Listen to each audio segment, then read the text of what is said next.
Amadísimos hermanos, aquí estamos de nueva cuenta con ustedes y con un poquito de música del brother Javier para que no pierda usted la costumbre y cómo se siente la alabanza y la alegría y el gozo. Estamos listos. Tengo aquí mi compañera, mi super compañera con nosotros, la hermana Maggie, que nos va a ayudar a continuar esta lectura. Nos gozamos en estos cantos de alabanza con Javier y el Padre que está al otro lado en Ciudad de México. Parece que lo tuviéramos aquí a cruzar la calle. Gracias por estar con nosotros y compartir estos momentos y continuar en esta enseñanza del Evangelio de Marcos.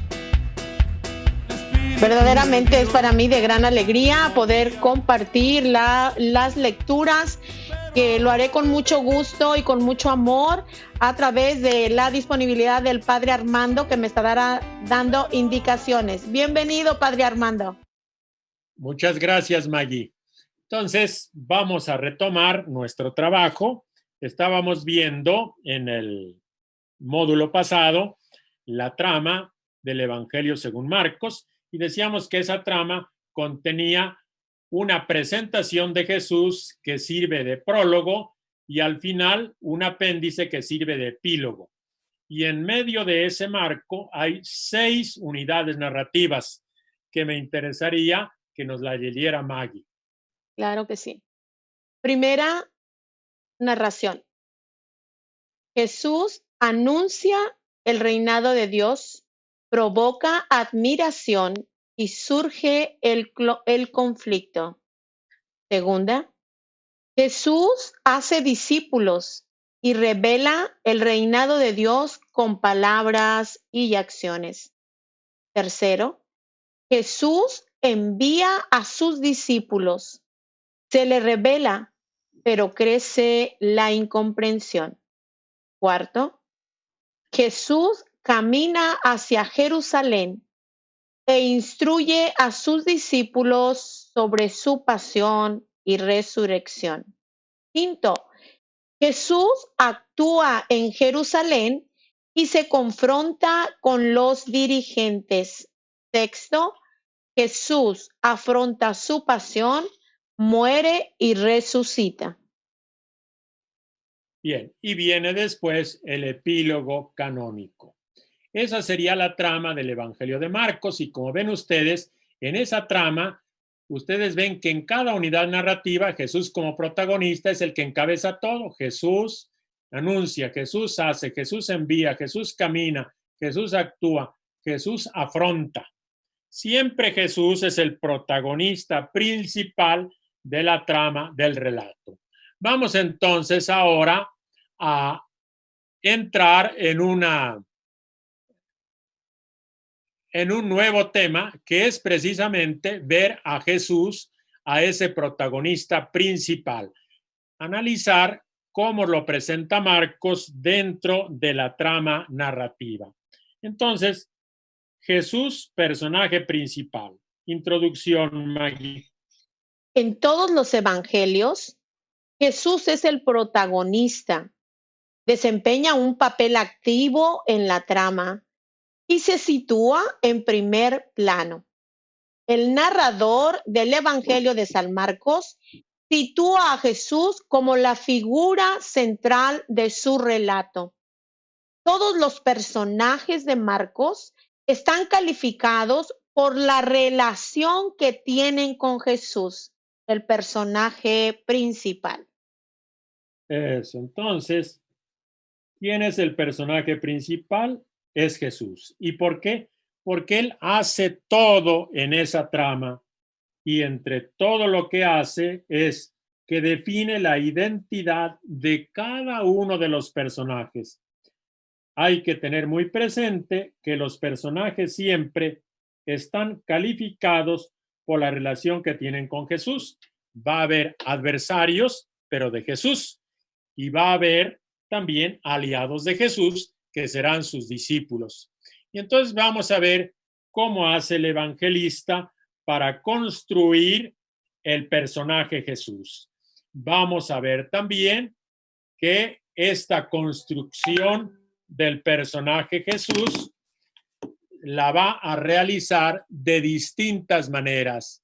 Primero, por la manera como lo presenta, las características o rasgos que le da, después los nombres o designaciones, o sea, básicamente nombres o títulos, y luego construye a Jesús comparándolo con otros personajes. También el narrador va a dar su opinión sobre Jesús, son revelaciones del narrador, y luego va a presentarnos ya la trayectoria completa de Jesús. Volvemos entonces a la introducción de cómo el narrador va a construir al personaje Jesús. Adelante, Maggie. La construcción del personaje de Jesús. Al centro del relato de Marcos aparece la pregunta fundamental hecha a los discípulos sobre la identidad de Jesús. ¿Y ustedes quién dicen que soy yo? Los elementos para dar una respuesta adecuada los ha ido proporcionando el relato a medida que va construyendo la identidad del personaje de Jesús. Eso. La identidad del personaje Jesús es ¿quién es Jesús? Y esta pregunta se plantea a la mitad del relato donde dice, ¿y ustedes quién dicen que soy yo? Y esto, el narrador va construyendo poco a poco la identidad. Al final del relato, el lector, o sea, al final del relato, el lector ya sabe cuál es precisamente quién es Jesús. Sabe a cabalidad quién es Jesús. Eso lo vamos a ver hasta el final del relato. Entonces, inciso A, presentación de Jesús. Desde la apertura del relato, el narrador presenta a Jesús. Un oráculo de Dios anuncia su venida. Juan prepara su camino. Jesús es bautizado. Los cielos se rasgan. El Espíritu viene sobre él y la voz de Dios lo declara su Hijo. Así que cuando Jesús habla por primera vez, el lector está preparado para confiar cualquier cosa que diga y haga. Eso, efectivamente, entonces, ya hemos leído el primer capítulo, una parte del primer capítulo de Marcos, allí donde presenta a Jesús. Hay una presentación. ¿Y cómo lo va a presentar? Pues lógicamente por medio de un oráculo del profeta Isaías.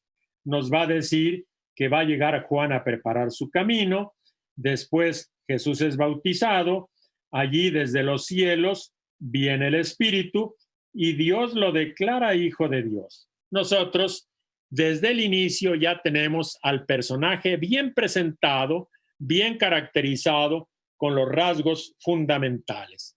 Por lo tanto, dice el apunte que el lector ya está preparado para confiar en él.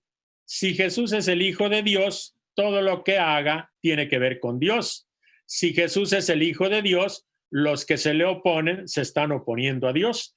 Eso lo sabemos nosotros los lectores porque el narrador ya presentó a Jesús. Vamos a ver ahora en el inciso B cuáles son las características de Jesús. Jesús es caracterizado por lo que dice o hace, o por lo que se dice o se hace con relación a él. El relato del Evangelio de Marcos lo presenta como el ungido que viene a transmitir e inaugurar la soberanía de Dios. Y para ello lo muestra como el maestro dotado de autoridad, el dramaturgo que despierta admiración, el mensajero divino, el Mesías, el Hijo del Hombre, el Hijo de Dios. También nos dice su oficio y nos proporciona el nombre de sus parientes. Correcto. Entonces, efectivamente, el relato nos va caracterizando a Jesús, nos va dando los rasgos de su identidad. Y entre esos rasgos, pues destacamos, es el ungido, él es el Cristo. Tiene toda la autoridad como el ungido de Dios. Nos lo va a presentar lleno del Espíritu. Es el mensajero divino, es el Mesías, es el Hijo del Hombre y lo más importante, es el Hijo de Dios. Todos esos rasgos son de Jesús. Otros rasgos menores son, por ejemplo, que el narrador nos va a decir cuál es su oficio. Nos dice que era carpintero. Nos va a decir también el nombre de sus parientes. Nos va a decir que según se creía, era hijo de José. Entonces, el narrador se encarga de darnos todos los rasgos, todas las características de Jesús, para que nosotros lo comprendamos como el protagonista del relato y como el enviado de Dios. También el narrador nos va a dar varias designaciones o títulos o nombres de Jesús. Vamos a ver cuáles son. C. Designaciones. Entre las formas que sirven para designar a Jesús, algunas son correctas. Cristo, Hijo de Dios, Hijo del Hombre y Señor. Otras resultan insuficientes o inadecuadas. Las muchedumbres asombradas que todavía no ponen su fe en él lo llaman profeta o hijo de David. Sus adversarios lo designan incorrectamente como el rey de los judíos y hasta el rey de Israel. También lo llaman maestro, pero sin que esta expresión tenga un significado cristológico particular. Entonces repasamos un poquitito. El relato nos va a presentar a Jesús con algunos nombres o títulos correctos. Otros que están bien, pero todavía son insuficientes, y otros que son abiertamente incorrectos. ¿Cuáles son los títulos o nombres de Jesús que son perfectamente correctos? Entonces, veríamos aquí que es correcto nombrar a Jesús Mesías, o sea, Cristo. Es correcto llamarle Hijo de Dios, Hijo del Hombre o Señor, Kyrios. Ahora, la gente le da unos títulos a Jesús que no son falsos, pero son insuficientes o inadecuados.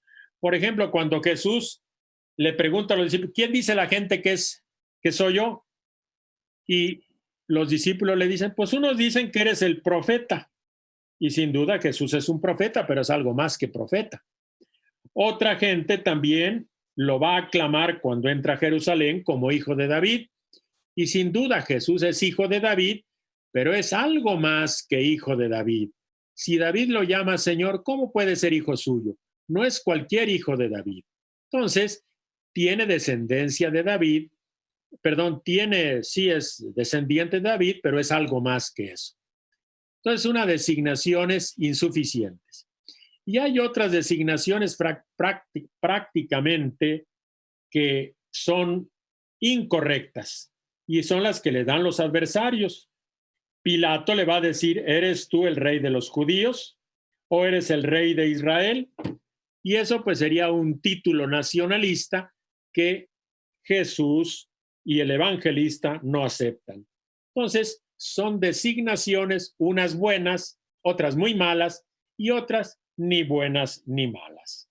Y también los adversarios lo llaman maestro, pero esta expresión es un poco ambigua porque en Israel hay otros maestros y Jesús no es un maestro más.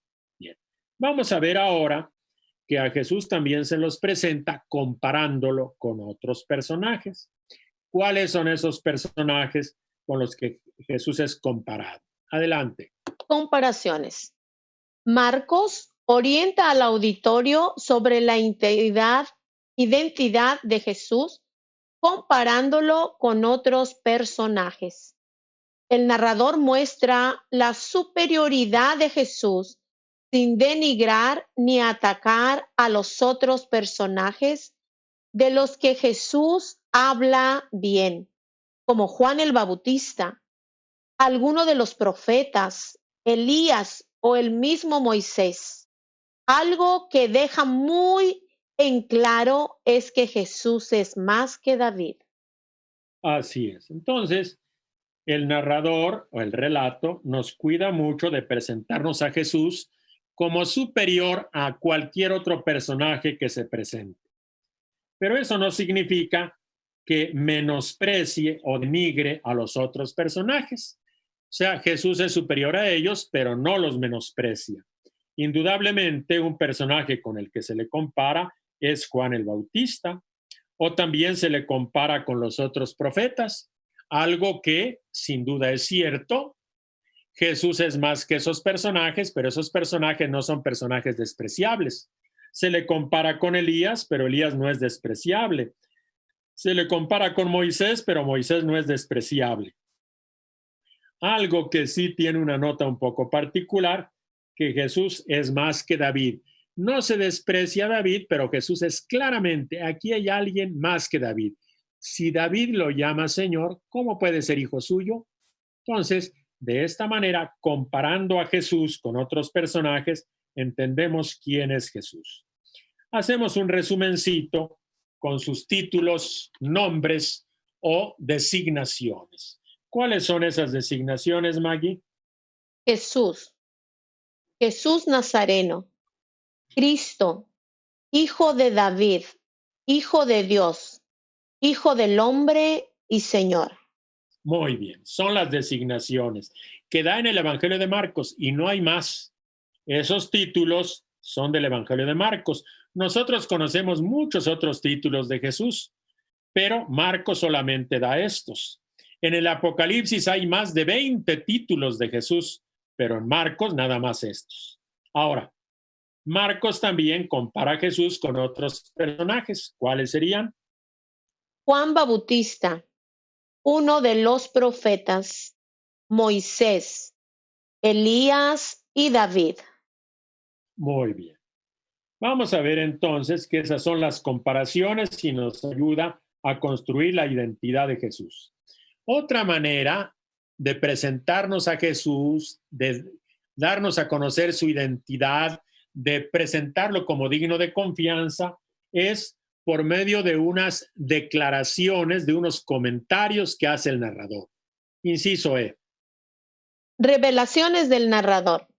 El narrador revela algunas necesidades, emociones y motivaciones de Jesús. Es un narrador que lo sabe todo. Así es. El narrador sabe todo. ¿Qué más? A ver, para seguir la idea. Informa. Informa que Jesús siente hambre. Ve al espíritu bajar en forma de paloma. Se indigna por el desprecio a los niños. Vive una lucha interior en Getsemaní. Y el auditorio llega a saber que la motivación básica de las acciones de Jesús es su compasión. Bien, vamos a leer el texto de 14:33. A ver qué dice Marcos 14:33.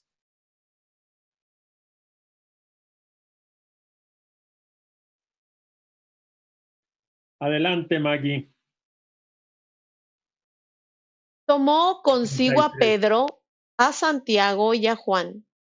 Comenzó a sentir miedo y angustia. Vean ustedes ahí, es el texto de Getsemaní. Estamos en los relatos de la Pasión, capítulo 14. Jesús está en Getsemaní con 3 discípulos y fíjense lo que nos dice el narrador. Jesús comenzó a sentir miedo y angustia. El narrador lo sabe todo. Es un narrador que conoce todo.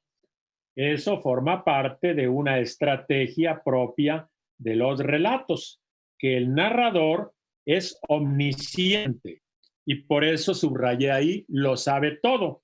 ¿Y qué cosa sabe? Las necesidades de Jesús, vas a ver que en algún momento Jesús tiene hambre o tiene sed, va a conocer sus emociones, como acabamos de leer, que sintió tristeza y angustia, o por qué motivo hace algo. Y acabamos de leer que el motivo que impulsa a Jesús para hacer muchas cosas es su compasión, su misericordia. Pero vamos a repasar algo que leemos de lo que el narrador nos informa. Por ejemplo, el narrador nos va a decir que la forma como bajó el Espíritu era en forma de paloma. Nos va a decir que cuando los apóstoles despreciaban a los niños, Jesús se enojó. Nos dice cuál es su sentimiento. Nos dice que en Getsemaní sintió tristeza y angustia. Y sobre todo, lo más importante, nos va a decir que la motivación de Jesús es su compasión a la gente. Lo hacía porque sentía compasión. Vamos a leer 6:34, que es un episodio muy bonito, en donde Jesús ve que la gente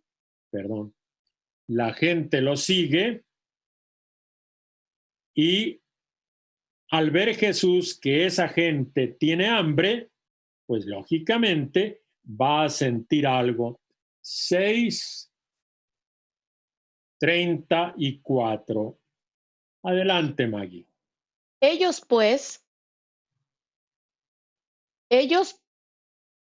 pues eran como ovejas sin pastor, y se puso a enseñarles muchas cosas. A ver, al principio dice al desembarcar. Oh. Al desembarcar, vio Jesús un gran gentío. Sintió compasión de ellos, pues eran como ovejas sin pastor, y se puso a enseñarles muchas cosas. ¿Qué cosa era lo que sentía Jesús? El narrador nos dice que al ver a la gente, Jesús sintió compasión. El narrador, propio de todo relato, sabe todo, sabe lo que piensan o lo que sienten sus personajes. Y el narrador de Marcos nos va a decir que lo que Jesús siente cuando se encuentra con la gente es compasión.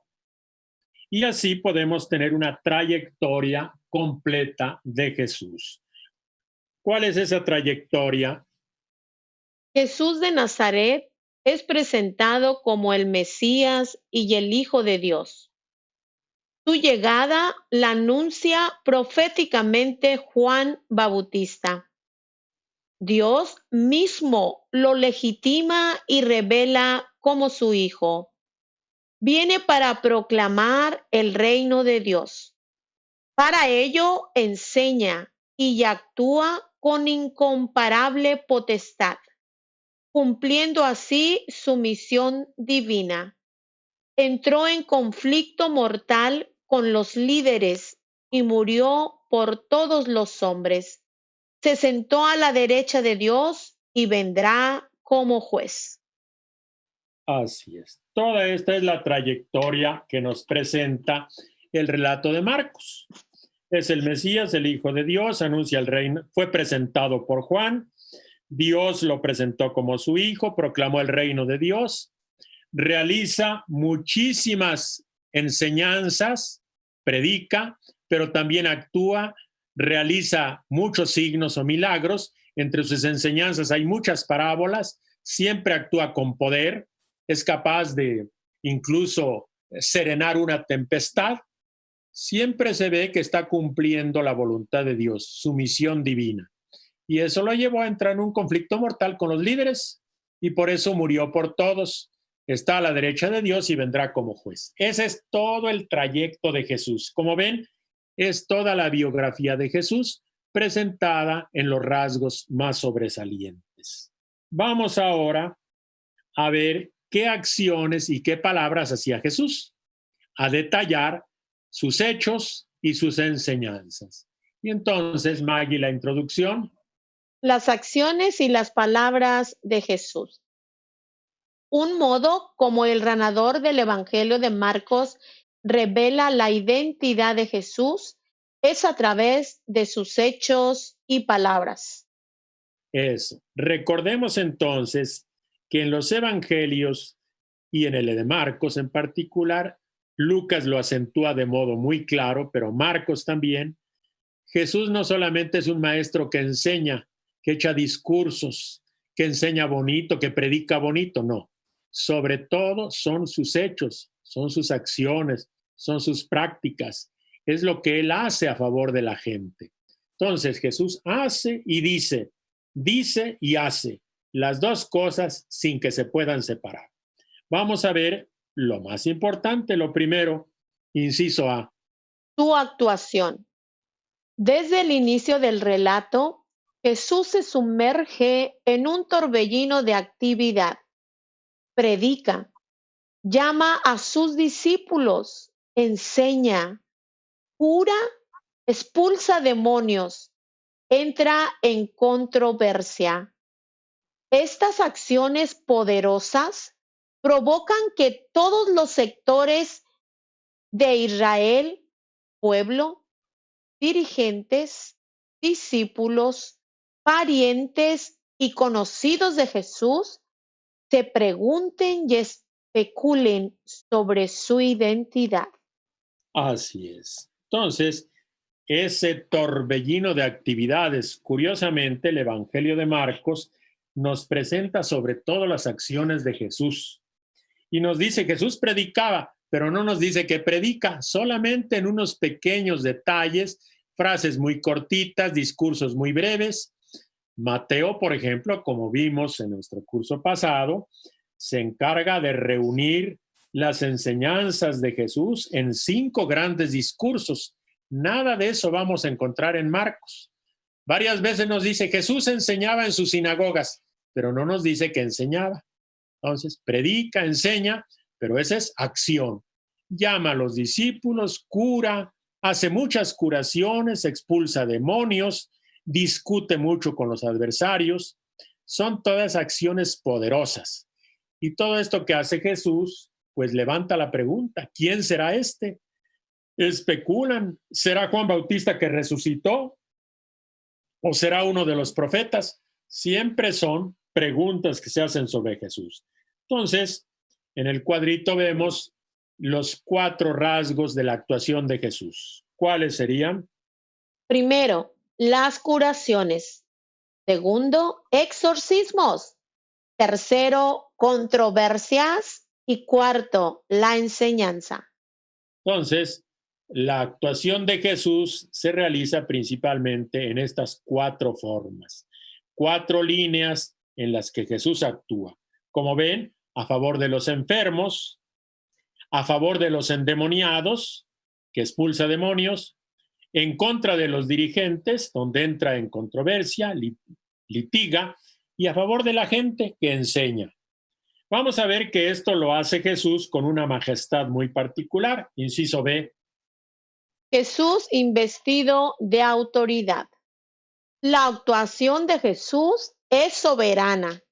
No permite que nada ni nadie le ponga límites, ni las tradiciones, ni las leyes, ni la presión pública, ni el miedo a la acusación. Razón no actúa en nombre propio, sino como agente de... ¿Que de qué será? Agente de Dios. Jesús no actúa en nombre propio, sino como agente de Dios. Síguele. Con el poder otorgado por el Espíritu de Dios. Perdona pecados, interpreta leyes, designa a los 12 para compartir su autoridad. Exorciza demonios, cura, ordena a la naturaleza, alimenta a la gente hambrienta, resucita a los muertos, conoce la mente de los otros personajes, anuncia el futuro, entra en Jerusalén como soberano y ocupa el templo. Entonces vemos a Jesús actuar pues, como hijo de Dios, con la soberanía absoluta de ese Dios que quiere reinar en la historia. Es la soberanía. Nada ni nadie lo condiciona o le pone límites. Nada puede hacer frustrar alguno de sus proyectos. Podríamos enumerar aquí que no pueden impedir la actuación de Jesús ni las tradiciones del pueblo, ni la ley de Moisés, ni la presión pública de la gente, ni el miedo a que lo acusen. Nada lo detiene, nada le pone un muro para que Jesús no pueda hacer algo. Y es que no actúa en el nombre propio, no hace su voluntad, diría San Juan, sino la voluntad del que lo envió. Por eso Jesús actúa en el nombre de Dios. Y cuando actúa en nombre de Dios, pues vemos la lista de sus acciones. ¿Qué hace Jesús en el nombre de Dios? Perdona pecados, aunque se enojen. Interpreta las leyes, aunque se enojen. Llama a los 12 con grande autoridad y lo obedecen. Les comparte la autoridad para que vayan ellos en misión. Expulsa demonios, cura a los enfermos, calma una tempestad a la naturaleza o seca una higuera en la naturaleza, alimenta al que tiene hambre y por eso Jesús multiplica panes. Hay algunos muertos a que Jesús los resucita. También algo muy particular es que conoce la mente, sabe lo que piensan. Cuando iba a curar a un paralítico, Jesús se dio cuenta que pensaban que era un blasfemo. Entonces, él sabe lo que piensan.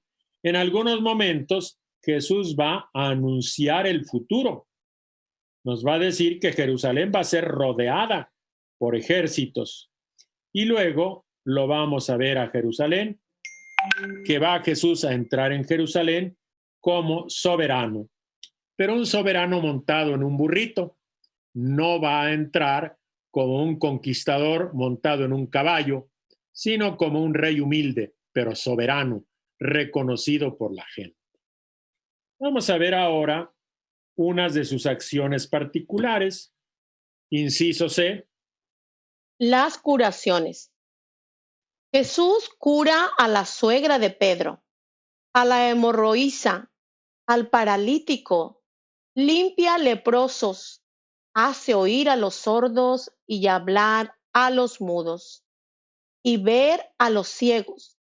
Multiplica el pan y revive a una niña muerta. Con estas acciones no pretende legitimar su mensaje ni ganar honores, sino manifestar el poder de su palabra. Curar implica quitar el pecado y ofrecer el perdón de Dios. Así también prepara la victoria definitiva sobre la muerte. El resultado es que su fama se extiende. La gente queda asombrada y glorifica a Dios y comenta que todo lo que ha hecho lo hace bien. Así es. Entonces, vean ustedes el impacto que tiene esa intervención de Jesús como sanador. Hace ratito apareció la palabra taumaturgo. Traumaturgo. Una palabra que no usamos mucho, que quiere decir obrador, el que obra cosas grandes, cosas como milagros, ¿verdad? Entonces, Jesús es alguien que hace esas señales del poder salvador de Dios, que es precisamente lo que impacta muchísimo a la gente, de tal forma que su fama se extiende y la gente comenta que todo lo hace bien, aunque esa es la simpatía de la gente. Pero todo eso que hace Jesús y que le gana la fama, le merece la fama de la gente, es algo que los dirigentes van a ver muy mal y por eso van a intervenir en contra de él.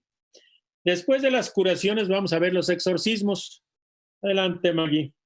Jesús manda a los espíritus inmundos y le obedecen. Expulsa demonios de los posesos de Cafarnaún, de Gerasa, de la hija de la cananea, del niño epiléptico. También vence el poder del mal cuando calla el viento de una tempestad marina para liberar a sus discípulos. Y cuando camina sobre las aguas, la gente comenta que se trata de una doctrina nueva, expuesta con autoridad y quedan maravillados. Bien, yo creo que conocemos muy bien esos relatos de exorcismo. A los posesos, sobre todo, conocemos varios. Pero algo que no estamos muy acostumbrados es a incluir dentro de los exorcismos cuando Jesús calmó la tempestad o caminó sobre las aguas. Y hay que verlo porque en los evangelios esas acciones se hacen sobre el mar. Y en el mundo bíblico, el mar, que era un elemento pues de muchísimo poder y que la gente no podía controlar en aquella época. El pueblo de Jesús no era un pueblo de los fenicios de Tiro y de Sidón eran navegantes, los israelitas no eran navegantes. Por lo tanto, el mar siempre era una amenaza y el mar era un símbolo del mal. Es muy probable que tanto en el Mediterráneo como en el mar de Galilea, pues muchos connacionales de Jesús a lo mejor murieron ahogados. Entonces por eso veían el mar como algo que es muy malo, el abismo, algo muy malo. Y por eso cuando Jesús calma la tempestad, entonces se ve como un exorcismo. Y de eso, de hecho dice, calla, enmudece. Así le dijo al mar, como le dijo al poseso de la sinagoga que comenzó a gritar, le dijo, calla, enmudece. Lo mismo que le dice al mar. Y luego también Jesús, cuando los discípulos estaban por ahogarse, calmó al mar. Es también una acción de exorcismo. Vamos a ver otra forma de la actividad de Jesús, a la que no estamos muy acostumbrados. Y es que nosotros tenemos la idea de un Jesús muy dulce, un alma bella, un Jesús muy tierno, un Jesús que se entretiene con los niños. Y sin duda eso es cierto. Pero Jesús también se enfrentó a los poderosos. Entonces va a tener controversias. Adelante, Maggie. Las controversias. Tanto en Galilea como en Jerusalén, Jesús entra en controversia con los representantes de los dirigentes religiosos.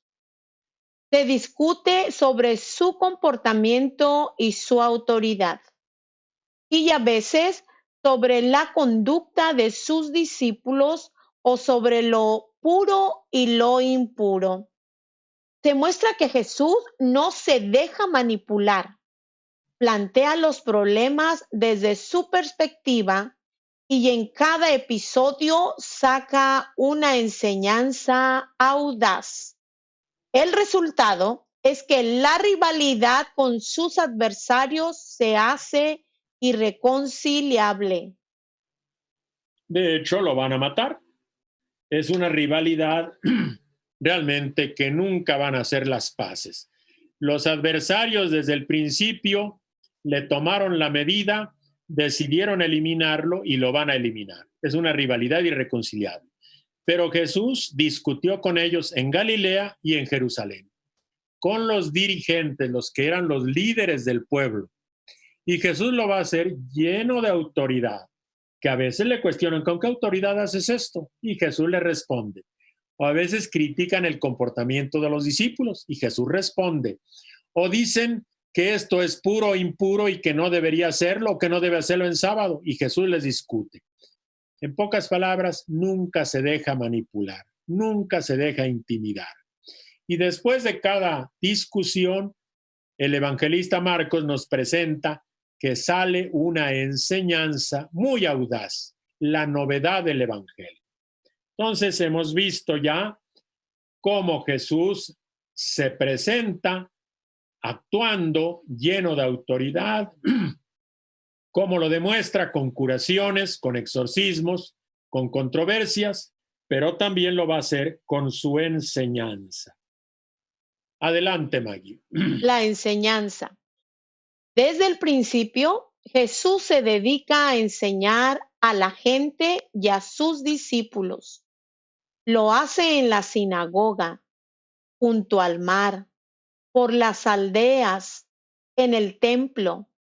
Revela el reino de Dios en parábolas e instruye a sus discípulos sobre la misión, sobre su destino en Jerusalén, y sobre el fin de los tiempos. El pueblo estaba asombrado de su doctrina, porque enseña con autoridad exclusiva. La gente, sus discípulos y hasta sus adversarios lo llaman maestro. Estos últimos dicen que enseña con verdad el camino de Dios. Así es. Entonces, Jesús actuaba, expulsaba demonios, discutía, pero sobre todo enseñaba y enseñaba en todas partes. O sea, en cualquier lugar se puede enseñar. Nosotros ahorita podríamos decir, se enseña el evangelio cuando se predica en la iglesia, se enseña cuando se reúne la comunidad, se enseña en la familia, se enseña en el Instituto de Formación Bíblica y se enseña hasta por internet. Jesús en su tiempo enseñaba en la sinagoga junto al mar, se subía a una barca para enseñar, a veces en medio de las aldeas, a veces en el templo, siempre enseñaba. Y luego lo hacía mediante parábolas, daba instrucciones sobre cómo ir a hacer la misión del reino, cuál iba a ser el destino de Jerusalén, cómo se iban a terminar los tiempos de la historia. Y todas estas enseñanzas, pues lógicamente impactaban a la gente. Porque lo hacía, sí enseña con autoridad y no como los escribas. Vamos a leer esa frase en 1, 22 y 27, que desde el principio del Evangelio hay reacciones de gente a su enseñanza. Marcos 1, 22. Adelante, Maggie, 1, 22. Es que estaba admirada de su enseñanza, porque les enseñaba con autoridad y no como los maestros de la ley. Muy bien, 27. Todos quedaron asombrados y se decían unos a otros, ¿qué es esto? Una doctrina nueva llena de autoridad. Manda incluso a los espíritus impuros y estos le obedecen. Muy bien. Este es el modo de enseñar de Jesús. Entonces, otra vez, Jesús actúa, cura, expulsa demonios, discute, pero también enseña. Entonces, esto nos muestra la identidad de Jesús. Y yo creo que es el momento de hacer una pausa y aquí vamos a dejar por este momento para después venir a ver cómo Jesús es el Mesías al servicio del reino de Dios. Luego de todo esto que Jesús hace, sacamos la conclusión de que es el Hijo de Dios. Luego vamos a ver que además es el Hijo del Hombre y es el Señor. Y algunas personas a este Jesús lo llamaban también con algunas designaciones que no son del todo correctas. Pero eso lo vamos a ver en el siguiente módulo, comenzando por la identidad de Jesús como Mesías al servicio del reino de Dios. Así lo presenta San Marcos. Y hacemos entonces una pausa. Tocayo, si tienes algún aviso, haz una intervención y le agradecemos a Maggie su oportuna lectura. Querido Dios, agradecemos la intervención de tu amor a través del Padre Armando, enseñándonos, formándonos, motivándonos y provocando en nuestro interior el deseo de formarnos cada día más y más en las fuentes sublimes de las Sagradas Escrituras. Gracias, Señor. Muy bien.